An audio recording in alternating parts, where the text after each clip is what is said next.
Es un ejercicio de ejemplo, ¿no? Que usualmente el INGE sabe dar en los exámenes. Por ejemplo, les sabe pedir dimensionar el eje de la figura y aquí les da el eje en sí y se tiene que dimensionar, ¿no? Aquí se encuentra un engranaje de dentado cónico y, bueno, de dentado inclinado. En conclusión, se tiene lo siguiente, ¿no? Les da las distancias o el ancho el diámetro principalmente de los engranajes, ¿no? Aquí 500 y 375. Las distancias entre el punto de apoyo, el centro del engranaje, el otro punto de apoyo y el centro del otro engranaje, ¿no? 3 distancias, porque 4 puntos. Y también les tiene que dar lo que es el sentido de las fuerzas, ¿no? Si se está bien en el diagrama, aquí les está dando la fuerza axial, aquí es la fuerza axial 2, aquí es la fuerza axial 1, aquí está la fuerza tangencial 1, aquí está la fuerza tangencial 2, la radial 1 y la radial 2, ¿no? Principalmente eso es lo que se necesita, ¿no? Ya después de designar el sentido y demás, se designa nomás en base al sentido de giro que usualmente se le da. ¿No? Entonces, los datos principalmente es la fuerza radial, la fuerza tangencial y la fuerza axial, tanto de ambos puntos, ¿no? Puede ser que a veces las fuerzas tangenciales, ¿no? Principalmente estas, no dé, pero sí puede dar potencia y velocidad, ¿no? Y con potencia y velocidad se calculan las tangenciales, ¿no? Con la potencia y la velocidad se encuentra el torque, ¿no? El momento torsor del engranaje y con el momento torsor se despeja con el diámetro, ¿no? Que aquí les da también. Y se encuentran las fuerzas tangenciales, ¿no? Eso también lo vamos a ver. Les tiene que dar el tipo de material, en este caso es el ST50, y les pide, y bueno, de tabla se saca que el esfuerzo admisible flexionante es 60 y torsionante es 40, ¿no? Podemos hacer el cálculo del momento torsor para dimensionar también el diámetro, ¿no? En este caso, como están dando cuenta, la fuerza tangencial es igual al diámetro, ¿no? En el punto 1 tenemos su diámetro, que en este caso es 500, dividido entre 2 por la fuerza tangencial. En el punto 2, lo mismo, ¿no? El diámetro por la fuerza tangencial dividido entre 2, ¿no? Lo usual es el radio, ¿no? Pero en este caso vamos a trabajar con el diámetro. En algunos ejercicios tiende a variar el torque, ¿no? En alguno es más, en el otro es menos. Por tanto, siempre se trabaja con el torque o el momento torsor mayor, por si acaso, ¿no? Con el mayor, ¿no? En este caso es el momento torsor en el punto 2, ¿no? Entonces, es el momento torsor de todo el eje. Se hace una vista isométrica en 3 dimensiones, ¿no? Como la anterior vez les he mostrado. Y se considera lo siguiente, ¿no? Primero se toma en cuenta el punto, ¿no? Tienen que tomar primero en cuenta las siguientes características. Se ve la axial, se ve la tangencial y la radial no se ve en este primer punto. Y el punto de vista está en el centro. Entonces, obviamente no puede estar acá, ¿no? Tiene que estar a un extremo del engranaje, ¿no? Al punto de contacto que tiene con el otro engranaje, ¿no? Imagínense que aquí está un circulito y aquí se encuentra el engranaje, ¿no? En consideración. Es como si aquí existiera, digamos, un tipo de óvalo, ¿no? Acá, que fuera todo un engranaje. Y este punto de acá es el punto que representa el punto de contacto con el otro engranaje, ¿no? O sea, aquí van a estar 2 engranajes en sentido. Entonces, por tanto, este es el punto de contacto, ¿no? ¿A qué me voy con esto?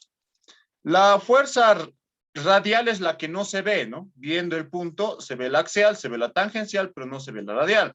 Y teniendo en consideración que la radial siempre va desde el punto hasta el centro de gravedad, hasta la línea del eje, se podría decir, entonces esta sería la fuerza radial, la axial y la tangencial. Por tanto, el punto está en un extremo.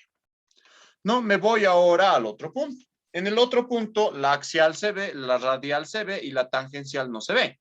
Por tanto, yo considerando el mismo plano, en este veo la axial, entonces la axial también va a estar en el mismo sentido, pero la tangencial va a estar en el mismo sentido que la radial.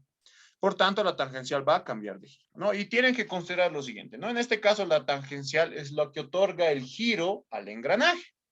Por tanto, la tangencial va a ir en un sentido y en el otro va a tener que ir en el otro sentido. Siempre va a ir en sentidos contrarios cruzados, nunca va en el mismo sentido, ¿no? Por si acaso el giro, ¿no?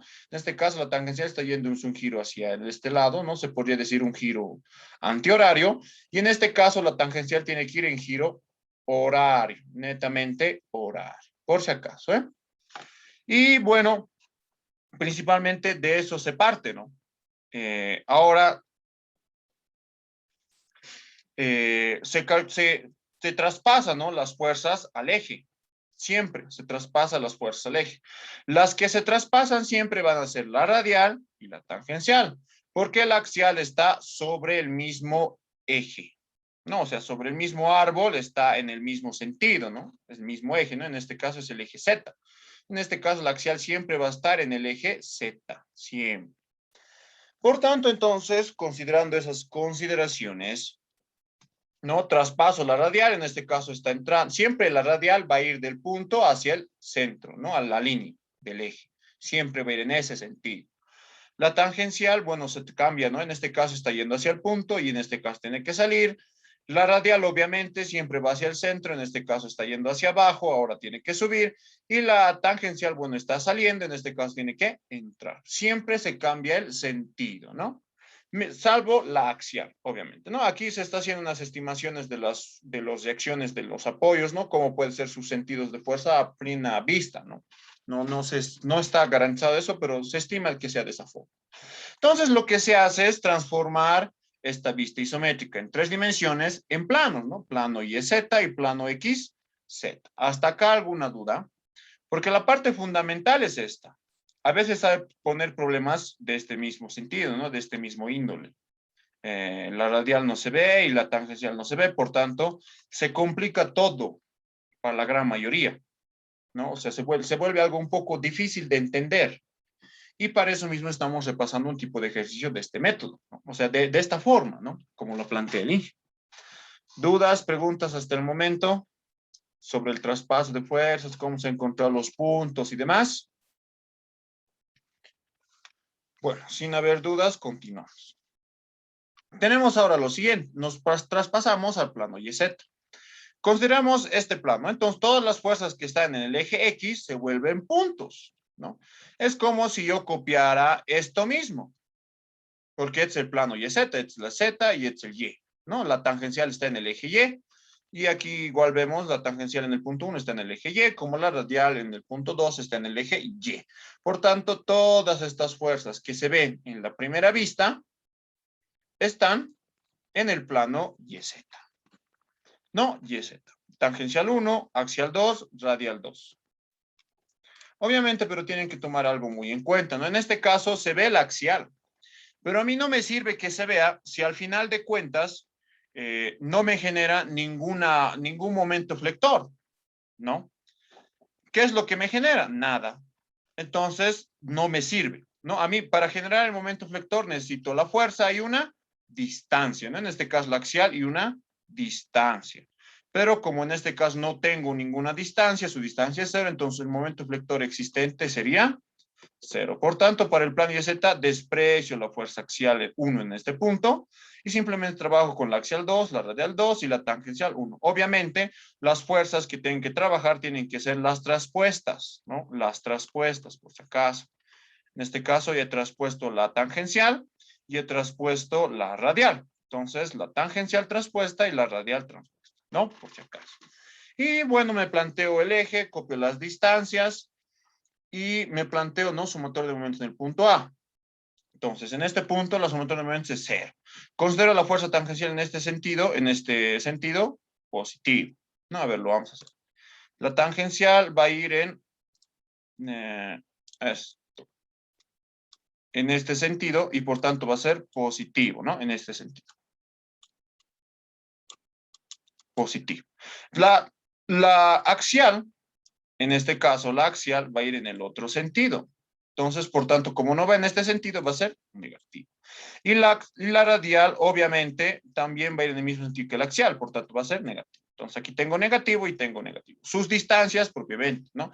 Desde la fuerza hasta el punto A tengo 550. Desde la axial hasta el punto A, que en este caso llegaría a ser la mitad del diámetro del engranaje, el diámetro medio en este caso, 335 dividido entre 2. Y la radial, pues toda la suma de las distancias, 550 más 450 más 400, 1400, ¿no? Y al final me anoto mi reacción, en este caso que la que quiero calcular, que es la fuerza B y Y.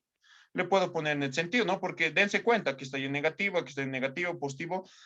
Obviamente, para contrarrestar, también tiene que ir en este sentido positivo, ¿no? Para equilibrar la cosa. Entonces, Estos que están con menos pasan con más, el que está con más pasa con menos, los copio, lo divido entre la longitud inicial y despejo la reacción. Encuentro la fuerza B en Y, 1641.75 newtons, en este sentido, ¿no? Generalmente lo que se hacía en resistencias de materiales 1, ¿no? Una materia anterior a esta, la cuestión era la siguiente, ¿no? No le importaba al ingeniero cuando se tenía la viga, se tenían los apoyos, si alguna vez al calcular siempre se consideraban las reacciones hacia arriba, ¿no?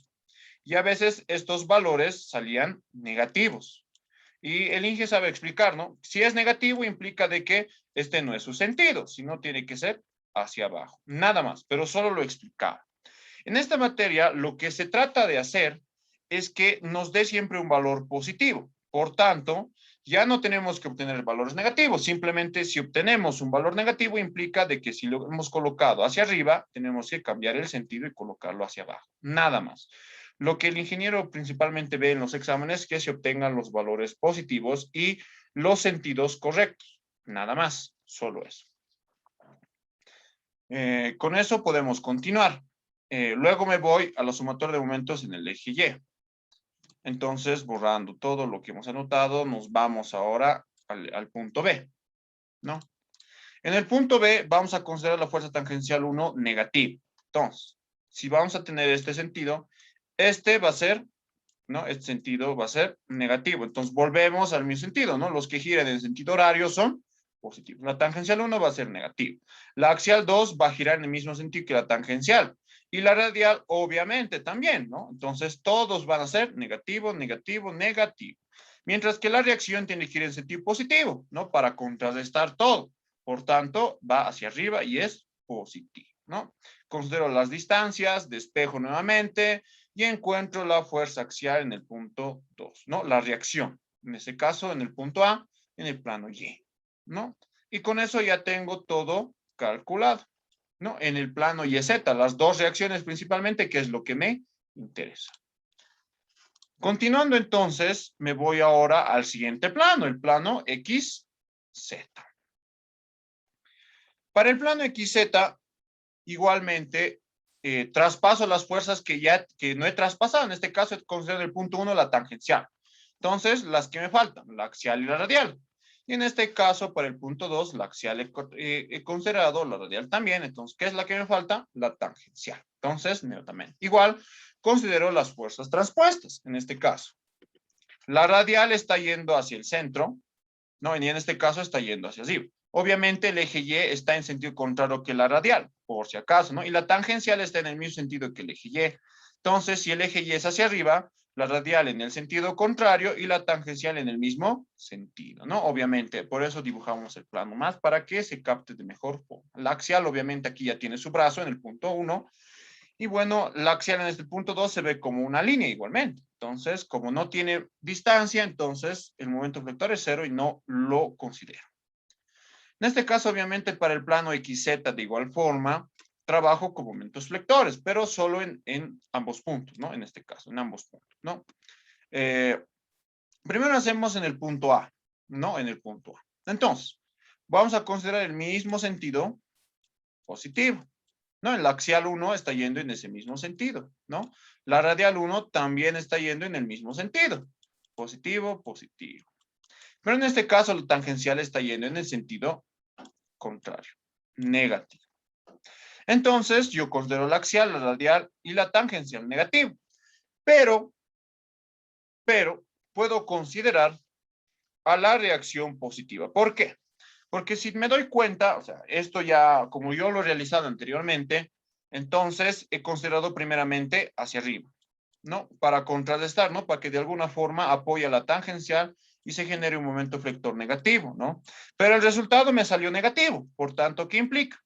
Lo corrijo, ¿sabes? Y lo vuelvo positivo, ¿no? Le cambio el sentido y en este caso va a ir como momento flector positivo. Por tanto, está con signo positivo. Despejo de esta ecuación, ¿no? La tangencial solo va a estar solita, lo demás lo va a restar, lo divido entre la distancia y obviamente encuentro un valor positivo. Es lo que se hace usualmente, por si acaso, ¿no? Esa es la idea principal, ¿no? Encontrar valores positivos. Me voy al punto B. Ahora me voy al punto B. Para el punto B, igualmente, en este punto, la axial va a ir en este sentido positivo, ¿no? En este caso, entonces, vamos a considerar el mismo sentido positivo. La radial, obviamente, va a ir en el otro sentido, por tanto, va a ser negativo. Y la tangencial también va a ir en el mismo sentido que la radial, o sea, es como si estuvieras cerrando un ciclo, ¿no? Por tanto, es negativo, ¿no? Entonces, negativo, negativo. Y por tanto, para apoyar, tengo que considerar la reacción hacia arriba para que gire en este sentido y se obtenga un vector positivo, ¿no? Considero entonces un signo positivo, su sentido ya está dibujado. Despejo de la ecuación, reemplazo valores, despejo la fuerza en X y encuentro la reacción, pero que me dé positivo. Por tanto, este sentido está bien. Y listo, con eso ya encuentro las reacciones para 2 vigas, ¿no? Es como si fuera para 2 vigas. Ahora me paso al cálculo del momento flector. Primeramente vuelvo nuevamente al diagrama, no al plano inicial. En el punto A no hay reacciones, no hay fuerzas. En el punto 1 hay fuerzas, en el punto B no hay, en el punto 2 hay, ¿no? Entonces, primeramente me hago el análisis, ¿no? Entonces, ¿qué es lo que usualmente pasa, no? Primeramente vamos al plano YZ. En el plano YZ, como el momento flector en este punto tiene que ser 0. ¿Por qué? Porque no existe un momento flector inicial en ese punto. Entonces, por tanto, en el punto A es 0. Me voy al momento 1 en Y, ¿no? Para el plano YZ, ¿no? El momento flector en el punto 1, el momento flector en el punto 1, ha de ser a la fuerza A en Y por su distancia, ¿no? Y que es signo en 50. Y le coloco el signo correspondiente. En este caso sería positivo. Y así, de esa forma, considero para ambos puntos, ¿no? Me voy al punto B en Y.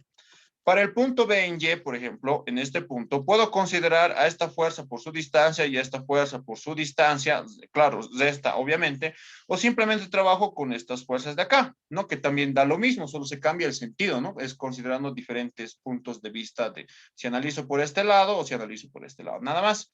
En este caso tengo la fuerza axial y la fuerza radial, que por sus distancias ambas van sumadas. Por tanto, entonces, al momento de traspasar, sumo sus distancias respectivas y encuentro el momento B en Y. Pero para el momento en el punto 2 en Y, para el momento en el punto 2 en Y, en el plano YZ, tengo una fuerza axial. La radial obviamente va a ser 0, pero aquí tengo una fuerza axial. Esa fuerza axial la consideramos como si fuera un momento flector en ese punto de análisis. Es como si fuera un momento en ese punto de análisis, un momento existente, ¿no? No, la sumatoria de momentos en este punto no es 0, sino existe un momento flector generado por la fuerza axial. Esa es la característica, digamos, de considerar engranajes en voladizo, ¿no? En este caso, se tiene apoyo, engranaje, y el engranaje está en, un extremo está en voladizo. Lo usual es que el apoyo venga a este extremo y el otro engranaje venga al medio, ¿no? Esa es la idea, o sea, los dos apoyos a los extremos y los engranajes. ¿Por qué usualmente se coloca de esta forma? Por una simple explicación, simple, clara y concisa. Al momento de construir es más fácil hacer el montaje cuando está en un extremo. Entonces, por tanto, se considera en un extremo. Nada más. Así considero entonces el momento flector en el punto 2 en Y va a ser negativo a la fuerza axial. No, obviamente. Y bueno, me voy al plano X. XZ nuevamente igual hago el mismo análisis y encuentro, bueno, en este caso como no hay fuerza axial en el plano XZ, ¿no? Solo existe la tangencial. Entonces simplemente no hay momento. Y así encuentro para cada plano, ¿no? Plano YZ y plano XZ. Luego hago el momento flector total, considerando los 3 planos, ¿no? Entonces hago el cuadrado del primero más el cuadrado del segundo, la raíz cuadrada de la suma. Y encuentro obviamente los momentos flectores en esos puntos respectivos, ¿no? Entonces, y lo comparo con el momento torsor. Obviamente el momento torsor lo hemos definido a un inicio, ¿no? Recuerden, hemos calculado para ambos puntos y hemos encontrado el momento torsor a partir del momento torsor máximo existente en todo el eje. Entonces, encuentro el momento flector, lo comparo con el momento torsor y ¿qué implicaría? Que en donde la flexión es predominante, se considera flexión y donde la torsión es predominante, se considera torsión. Nada más. En este caso, el punto A es menor al momento torsor. El momento flector en A es menor al momento torsor, por tanto se considera torsión. El punto 1 a flexión, el punto B a flexión y el punto 2 a torsión, obviamente, ¿no? A torsión. Entonces, encuentro los diámetros calculados, ¿no? Estas son las fórmulas generales. En algunos casos, en el Decker a veces usa subíndices de 0.1 y 0.2. Es lo mismo que si estuvieran considerando 16 entre pi, nada más. Solo el 16 y el pi es lo único que desaparece y aparece en subíndice abajo. También es válido, pero para ser más exactos y más precisos, se coloca usualmente 16 pi y 32 pi, no redondeados, ¿no? Obviamente, ¿no? Pero también vale, es lo mismo, es válido. ¿Va a variar un poco? Sí, pero no va a variar mucho, entonces válido también, ¿no? Se reemplaza, se encuentran los valores de los diámetros y se redondea al inmediato múltiplo de 5 superior. En este caso, tengo 60.77. El múltiplo de 5 inmediato superior sería 65. Tengo aquí 80.78. El múltiplo de 5 inmediato superior sería 85. Tengo aquí 88.4. El múltiplo de 5 inmediato superior, 90. Y tengo en el punto 2 el mismo que el punto A. Entonces, 65. Normalizo los valores hasta que tienen que cumplir una forma paraboloide. O sea, tienen que ir saltando bajo cierta distancia, ¿no? En este caso, yo considero un salto de 5, 5, 5. Puedo considerar un salto de 10, ¿no? Pero me baso en el mayor. En este caso, el mayor es 90. Entonces, me baso en el mayor. Salto sería 80, salto sería 70 y salto sería 80. Pero, ¿qué pasa? Que el mínimo admisible en el punto 1 tiene que ser 85. Por tanto, es 85 y se normaliza de esa forma, ¿no? 90, 85, 85, 80. Esto tal vez puede ser hasta de 85, pero va a depender de las siguientes condiciones, ¿no? Primeramente, la longitud, ¿no? La longitud 550, 450 y 400. En este caso, las longitudes son prácticamente iguales. Por tanto, el salto tiene que ser prácticamente reglamentado, ¿no? 5, 5, 5. En algunos casos, esto puede tomar hasta el diámetro de 90, ¿no? O esto puede bajarse un poco más el diámetro. Pero las longitudes tienden a ser mayores también, ¿no? A veces, en vez de que digamos 550, digamos que esto es 900, esto es 400 y esto es 300. Entonces, ¿qué implica eso? Que este extremo es mucho más largo que estos dos, por tanto, sí puede, digamos, evidenciarse que esto sea un poco más grande o sea un poco más pequeño, ¿no? Dependiendo las necesidades que se tienen, principalmente. Eso, digamos, se basa fundamentalmente en en este caso son prácticamente iguales, entonces el salto tiene que ser también igual. Nada más, y con eso termina, es el dimensionamiento de un eje, principalmente, ¿no? O sea, cabe recalcar que primero encontramos los valores, los redondeamos al múltiplo de 5 inmediato de superior y normalizamos ese eje tentativo a que cumpla una forma paraboloide. Y eso implicaría un salto reglamentado, ¿no? Nada más, principalmente solo eso y ya. Muchos se quedan en esta parte y lo dejan con estos valores ya, y trabajan con eso. No se normaliza. Los valores se normalizan, ¿no? Vuelvo a repetir, se tienen que normalizar. Y en el examen, prácticas, igual, se tiene que normalizar. Ahora bien, bueno, eso sería, digamos, un ejemplo para que puedan considerar, ¿no? Obviamente. Exacto. Aquí tenemos en este caso nuevamente igual otro engranaje voladizo, ¿no? En este caso aquí se tiene un dentado inclinado, los apoyos, las distancias, que en este caso son muy chiquitas, sus longitudes y bueno, se tiene una polea, ¿no? Se tiene una polea.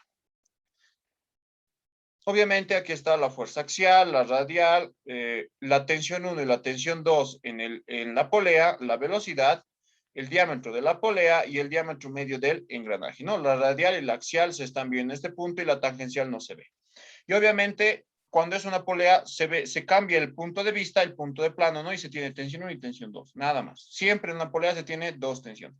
Obviamente, a veces tiende a haber un ángulo de abrazamiento, ¿no? Entre la polea y la correa de la polea. No siempre sabe estar una abertura, no, generalmente no sabe ser lineal. Generalmente cuando es reducción, por ejemplo, cuando es reducción de velocidades, tiende a ser una polea chica y una polea grande. Por tanto, estas al conectarse, ¿no? Al conectarse, obviamente tienen a formar ángulos de salida, en este caso, ¿no? Y estos son estos angulitos de acá, ¿no? Obviamente igual, este tiene un ángulo de llegada, ¿no? Obviamente que sería acá, que llegaría a ser el mismo que esto, y en este caso también, obviamente, este ángulo de aquí llegaría a ser el mismo que esto, ¿no? Pero existen esos ángulos, ¿no? En el caso de que sean poleas del mismo sentido, ¿no? O sea lineales, que también existe, que usualmente esto simplemente se usa por falta de espacio y acometidos y demás, ¿no? Sus usos prácticamente casi no son muy necesarios, pero sí usualmente se usa para, tal vez doble polea para regular, por ejemplo, como, por ejemplo, el caso de una bicicleta, ¿no? Por ejemplo, en una bicicleta se tiene una polea chica y una polea acá, ¿no? Y se tiene aquí la cadena de la bicicleta. No, obviamente. Pero este tiene más chiquitos, ¿no? Obviamente tiene más chiquitos, ¿no? Y también tiene más grandes. Pero este usualmente tiene más grandes. Nada más, ¿no? Entonces, este es generalmente su regulador de velocidad, no tiende a conectarse el chiquito con el grande. En el otro caso, igual, de esta vez puede ser por el otro más grande, igual por formato lineal, ¿no? Pero a eso me voy, ¿no? O sea, generalmente su caja de cambios de las bicicletas, y esta caja de cambios, obviamente, primeramente se presenta de esta forma y luego se va regulando, ¿no? Pero eso es en conclusión, ¿no?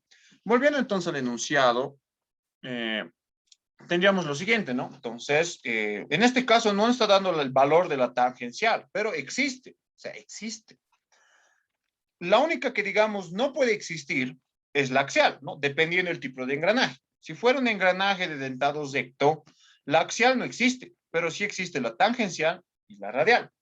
Pero como es de dentado inclinado, ¿no? Entonces, por eso está inclinado, ¿no? Esto simboliza que es de dentado inclinado, por tanto, la axial existe. Listo, nos da el acero, el diámetro medio y calculamos el momento torsor a partir de las tensiones de la polea, ¿no? En este caso, ¿a qué me voy? El momento torsor en una polea ha de ser igual a la tensión mayor menos la tensión menor. En este caso, la tensión 1 es mayor a la tensión 2, entonces la tensión mayor menos la tensión menor multiplicado por el diámetro de la polea dividido entre 2. Encuentro el momento torsor equivalente y del momento torsor equivalente despejo la fuerza tangencial a partir del diámetro medio del engranaje. ¿No? Y encuentro la fuerza tangencial 8 kilonewtons. Entonces, lo que hago es lo siguiente. Esta polea, ¿no? En este plano donde se ve la tensión 1 y la tensión 2, la descompongo en dos ejes, ¿no? Obviamente, este va a ser el eje y este va a ser el eje. Ah, estoy mal. Este va a ser el eje X y este va a ser el eje Y. Por tanto, esta tensión que está inclinada, ¿no? Aquí lo vamos a exagerar un poco su inclinación, ¿no? Esta es la tensión 1. Yo tengo que descomponer en dos vectores, ¿no? De física 1 y demás materias, igual para mecánica técnica y demás, ¿de acuerdo? ¿No? Entonces, este va a ser su componente en X y esta va a ser su componente en Y. No, obviamente. Y aparte, bueno, el sentido está mal. No sé, sería esto el solo lineal, es hacia abajo, y esto sería solo lineal, y esto es hacia este punto. No, ese es su sentido correcto. Y bueno, considerando el ángulo de abrasión que nos da, en este caso te dice 20. Entonces esto es 20 grados. Y descompongo. Lo mismo hago para la tensión 2, ¿no? Es lo que estoy haciendo acá. Descomponiendo. En X1, en X, en Y, y lo encuentro. ¿Para qué? Para traspasarlo todo a un plano en tres dimensiones, ¿no? Lo mismo, tres dimensiones, ¿no? Considero este el punto de conexión del engranaje, ¿no? La radial hacia abajo, la axial en el sentido, la tangencial va a ir en el sentido de giro. Por tanto, las tensiones en Y tienen que ir en el sentido de giro contrario. O sea, ¿qué me voy? Cuando consideramos la polea, las tensiones ya están yendo hacia el centro, ¿no? O sea, sus descomposiciones están yendo hacia el centro. Se tendría que considerar este punto y este punto de acá, pero se considera directamente hacia el centro en el caso de las poleas, ¿no? En este caso la polea va en el sentido y hacia este sentido, ¿no? Y la X1 y la X2 se están sumando. Pero la X1 va en el sentido y la Y1 va en el sentido y la Y2 va en el sentido. ¿Cuál es la idea fundamental? Que el torque vaya invertido, ¿no? O sea, esta fuerza axial tiene que ir en el sentido contrario al giro de esta polea. Entonces, como la tensión 1 es mayor a la tensión 2, va a ir en este giro, ¿no? En este giro que en este caso pareciera antihorario. Por tanto, la tangencial tiene que ir en el sentido horario. Y eso implicaría que, volviendo al plano, tiene que ir en sentido antihorario. O sea, en este caso va en el sentido y luego va en el sentido. Ese es un guacho para que se den cuenta al momento de hacer la transposición, cuando no les dé si está entrando, está saliendo. Generalmente en el examen preguntan eso. O si está entrando, está saliendo los tangenciales. Entonces, si tiene un punto de partida donde referirse, empiecen por ahí. No, en el caso anterior, por ejemplo, del problema anterior, no nos daba, pero nosotros nos hemos supuesto, en este caso hemos considerado que la tangencial 1 está yendo en sentido antihorario y la tangencial 2 en sentido horario. ¿Por qué? Porque principalmente cuando viene y se conecta, generalmente viene a un dentado inclinado, ¿no? Pero la carga viene primero de un engranaje pequeño, luego viene el motor, un engranaje pequeño, y luego viene de 100 esta rueda, ¿no? El piñón y la rueda. Y este sería, bueno, el piñón del engranaje cónico. O tal vez al revés, pero no, es generalmente el piñón del engranaje cónico. Entonces, luego se vuelve a la rueda del cónico también, ¿no? Obviamente. Pero se considera, por eso hemos considerado antihorario y horario, ¿no? Y lo mismo hacemos para esto, que vayan en sentidos contrarios, ¿no? Obviamente. Las reacciones igual son supuestas, se puede corregir. Me voy al plano Y Z, ¿no? Obviamente Z, las radiales son y las tangenciales son, estoy mal, ¿no? Sí, en ese caso sí. Entonces, ¿no? ¿A qué me voy? Copio, en este caso, las tensiones, ¿no? Las tensiones en Y y en X. Esto tal vez puede ser un poco confuso. En este caso, estas dos tensiones que están en el punto X, estoy considerando otro eje, entonces, usualmente es mejor que ustedes lo corrijan, ¿no? Puede ser un poco confuso, ¿no? Esto lo pueden poner X, X y la tangencial ahí, y esto Y, y considerar el mismo sentido, ¿no? O simplemente esto lo consideran de otra forma, ¿no? Por si acaso es un poco confuso, por si no se entiende de esa forma, ¿no? Entonces, en este caso, eh, eso sería en conclusión. Se pasa a lo que es la resolución exacta del problema. Igual se trata como una viga, igual se encuentran los momentos, igual de igual forma se escribe sobre el eje y demás situaciones. Se encuentra igual los momentos, las fuerzas y bueno, se hace el cálculo de los momentos flectores. En este caso, como el MAT cada vez permite ya encontrar, no estamos haciendo el cálculo directo. Simplemente planteamos las ecuaciones del MATCAD, ¿no? Los comandos, los valores, obviamente, que se encuentran a partir del diagrama, que en este caso no lo he dibujado, pero directamente se está reemplazando, y obviamente se encuentra el momento eflector total, ¿no? Igual se encuentran las tensiones, obviamente considerando el diagrama, y obviamente se trabaja de esa forma.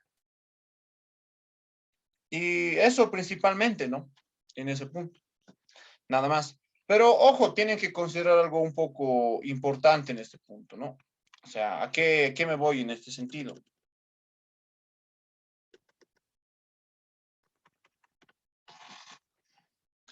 Eh, Obviamente que al ser una polea, o sea, al existir carga en voladizo, bueno, en este caso en la polea no existen fuerzas axiales, no existe fuerza axial, solo reacciones en los otros dos planos y por tanto su desplazamiento es en ese sentido.